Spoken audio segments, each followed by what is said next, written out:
অবশেষে বঙ্গভবন সাইজি সদ্য বিদায়ী রাষ্ট্রপতি মোহাম্মদ শাহাবুদ্দিন পদত্যাগের মাত্র 2 দিন পর রোববার দুপুর 2:40 তে সরকারি বাসভবন বঙ্গভবনতুন গুলশানের নিজ বাসার উদ্দেশ্যে রওনা দেয়। এর আগে শনিবার রাতিয়ে বঙ্গভবনত কর্মকর্তাসকলৰ সম্মানে ব্যক্তিগত নৈশভোজৰ আয়োজন কৰিছিলতে গত 24 জুলাই স্পিকারের হাতে পদত্যাগপত্র পাঠাই এনে আনুষ্ঠানিকভাবে দায়িত্ব ছাড়ে শাহাবুদ্দিন। অসুস্থতারে পদত্যাগের কারণ হিসেবে উল্লেখ করেতে কিন্তু সংবিধান অনুযায়ী ভারপ্রাপ্ত রাষ্ট্রপতির দায়িত্ব লই জাতীয় সংসদের স্পিকার হাফিজ উদ্দিন আহমেদ তে বঙ্গভবনত অফিস গল্লিও থাকিব স্পিকারের সরকারি বাসভবনতি।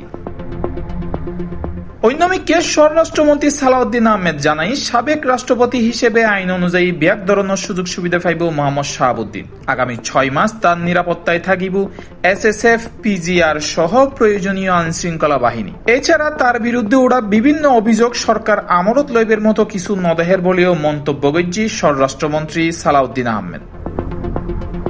রাষ্ট্রপতির পদ ছাড়িবের পরেও তার ব্যাক সুযোগ সুবিধা ও নিরাপত্তা বহাল এই সিদ্ধান্ত লইনে ইতিমধ্যে শুরুই রাজনৈতিক অঙ্গনত নতুন আলোচনা। C+ TV, Chittagong.